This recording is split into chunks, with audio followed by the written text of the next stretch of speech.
Doctor भगवान होते हैं, ये बात फिर से सही साबित हुई। 30 वर्षीय युवक को मौत के मुंह से खींच लाए डॉक्टर्स, घटना हुई सीसीटीवी कैमरे में कैद।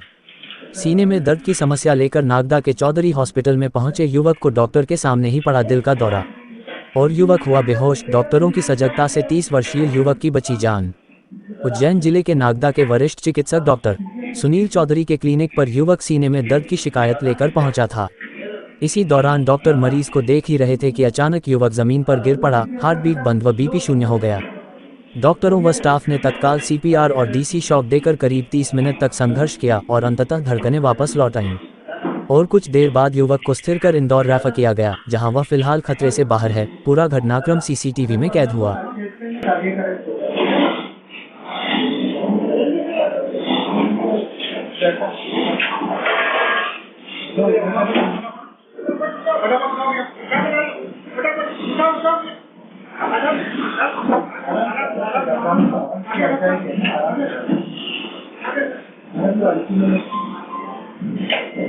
कल एक ग्राम रुपेटा से 30 साल का नौजवान लड़का जिसको कि चेस्ट पेन हो रहा था, कल सुबह मॉर्निंग से, कल 22 तारीख को सुबह मॉर्निंग से उसको चेस्ट पेन हो रहा था, तो वो मंडी में लोकल कहीं इलाज करवाया। उसने कुछ इंजेक्शन दवाइयाँ ली, उसके बाद फिर वो अपने गांव रुपेटा चला गया।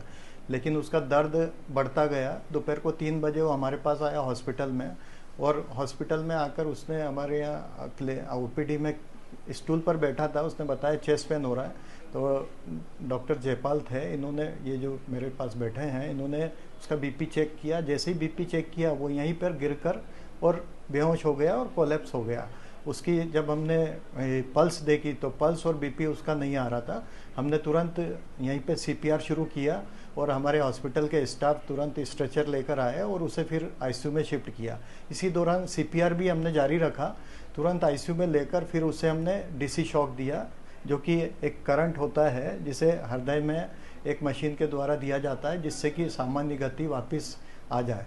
तो उसको देने के बाद भी जब उसकी दिल की धड़कन नहीं आई तो हमने सीपीआर कंटिन्यू रखा। हमारे पूरे नर्सिंग स्टाफ ने आकर, चौधरी हॉस्पिटल की पूरी टीम ने उसमें सहयोग किया और कंटिन्यूअस सीपीआर करते गए, एक के बाद एक। करीबन 15 से 20 मिनट तक सीपीआर किया हमने और 5 बार डीसी शॉक मैंने दिया। उसके बाद भी उसकी धड़कन नहीं आई। फिर हमने उम्मीद नहीं छोड़ी, फिर भी हम कंटिन्यूअस करते गए।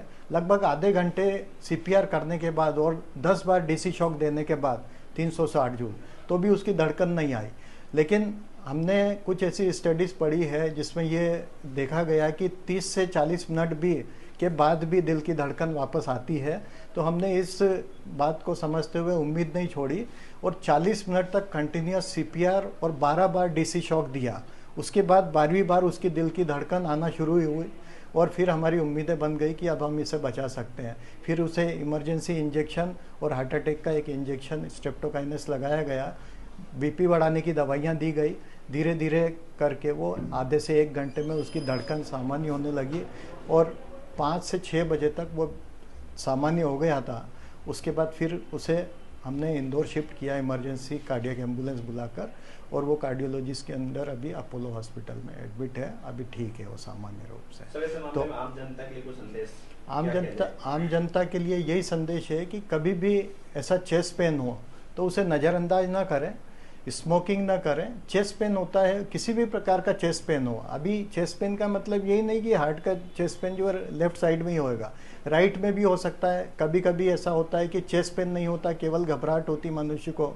और ओल्ड एज में तो ये होता है कि घबराहट भी नहीं होती है, सांस फूलना, जैसे चल रहा है तो उसकी सांस फूल रही है या उसको बेचैनी सी महसूस हो रही है, तो ये सब हार्ट के लक्षण हो सकते हैं। और डायबिटीज़ वालों में तो सामान्य तरीके से जो है चेस्ट पेन होता ही नहीं है कभी भी, क्योंकि उनकी शुगर के कारण नसें वीक हो जाती है, तो उनको चेस्ट पेन नहीं होता। उनके अंदर यही लक्षण आते हैं कि चलने में सांस फूलना है, घबराहट है, कभी कभी पसीना आ जाना एकदम से, ये सब लक्षण होते हैं। और आम जनता से ये है कि अपना रेगुलर चेकअप करवाएं, कार्डियक चेकअप करवाते रहें, इको टीएमटी करवाएं साल में एक बार। 40 साल की उम्र के बाद अपना कोलेस्ट्रॉल है, ये सब स्टेटस चेक कराकर देखते रहें, क्योंकि अगर आपका स्वास्थ्य है तो ही आपका जीवन अच्छा है। अन्यथा आप दवाइयाँ, एक बार हार्ट अटैक होने के बाद जीवन भर दवाइयाँ खाना है, अच्छे मन से खाओ या बुरे मन से खाओ। तो ये अच्छा है कि prevention is better than cure. तो आप सभी से यही मेरी प्रार्थना है कि समय पर अपना चेकअप करवाते रहें, और खान पान भी, अपना आहार विहार भी जो है वो थोड़ा सामान्य रखें। आजकल जो बाज़ार में जो खाने का जो फूड्स मिलता है वो सब अवॉइड करें, घर का खाना खाएं, तेल घी वाली चीज़ें कम खाएं, कोलेस्ट्रॉल लेवल को सामान्य रखें, और अपनी फिजिकल एक्टिविटी को रेगुलर मेंटेन करें। कम से कम आधे से 1 घंटा रेगुलर एक्सरसाइज में अपना समय दें, जिससे कि आपका हार्ट की एक्टिविटी होती रहे। बैठे बैठे भी कई बार अगर कोई मनुष्य सात्विक है और वो कुछ अपनी गतिविधि नहीं करता है, किसी प्रकार की फिजिकल एक्टिविटी नहीं करता, तो भी बैठे बैठे हार्ट अटैक आ सकता है। बैठे बैठे अपने शरीर के अंदर खून की नसों में कोलेस्ट्रॉल का जमने की प्रक्रिया बनती रहती है और वो होता रहता है। जो ऐसी स्टडीज़ हुई है, ऐसा पता लगा है कि जो मनुष्य चलता फिरता है उसके अंदर हार्ट अटैक होने के चांसेस कम रहते हैं, और जो मनुष्य बैठने के, जिनके ऑफिस वर्क रहता है, बैठने का काम रहता है, उनके अंदर हार्ट अटैक के चांसेस ज़्यादा रहते हैं। उसका कारण यही है कि उनके अंदर गतिविधि कम रहती है। तो कम से कम आधे से 1 घंटा रेगुलर वॉक करें, या फास्ट वॉकिंग करें, जॉगिंग करें, एक्सरसाइज करें। ये सब करना बहुत ज़रूरी है आज के जीवन में, क्योंकि पुराने ज़माने में ऐसा होता था कि 50 से 60 साल के बाद हार्ट अटैक होते, लेकिन आज हम देख रहे हैं कि ये जो शिफ्ट है ये 30 से 40 साल की उम्र में हो गया। जैसे कि कल हमने देखा 30 साल की उम्र, 30 साल की उम्र में तो आजकल शादियाँ भी नहीं होती, 30 साल में हार्ट अटैक हो रहे हैं। तो अपने आप को इस चीज़ से बचाने के लिए हमें अपनी दिनचर्या और अपना खान पान सब बदलना पड़ेगा। यही मेरी लोगों से विनती है, और अपना रेगुलर चेकअप करवाते रहें, चेस्ट पेन को नज़रअंदाज ना करें। धन्यवाद। ऐसे मामले में व्यक्ति अगर हॉस्पिटल आता है तो इस दौरान बीच में आते समय कोई ऐसे टिप्स जिससे प्राथमिक उपचार? हर घर में 3 गोलियां अवश्य होना चाहिए। एक गोली डिस्प्रिन की जो 320 मिलीग्राम की होती है, एक गोली डिस्प्रिन की होना चाहिए।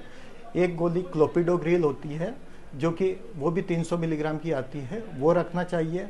और एक गोली होती है कोलेस्ट्रॉल एटोरवास्टेटिन की, जो कि रोजुवास्टेटिन 40 मिलीग्राम की। ये 3 गोलियां हर घर में होनी चाहिए एक पैकेट के रूप में।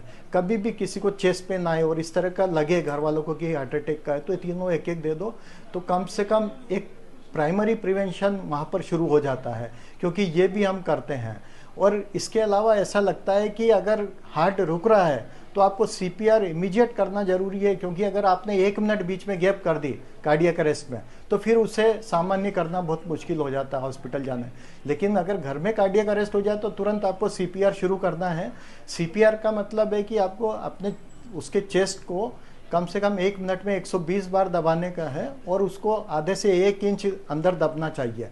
दोनों हाथ के ऊपर हाथ रखकर इसको इस तरीके से दबाना रहता है, तो उससे हार्ट की पंपिंग होती रहती है और ब्लड का फ्लो ब्रेन तक बना रहता है, और मनुष्य अपनी डेड अवस्था में नहीं जाता है। जब तक कि आप उसको शिफ्ट ना कर दो हॉस्पिटल में, तब तक आप उसमें सीपीआर कंटिन्यूस करते रहें।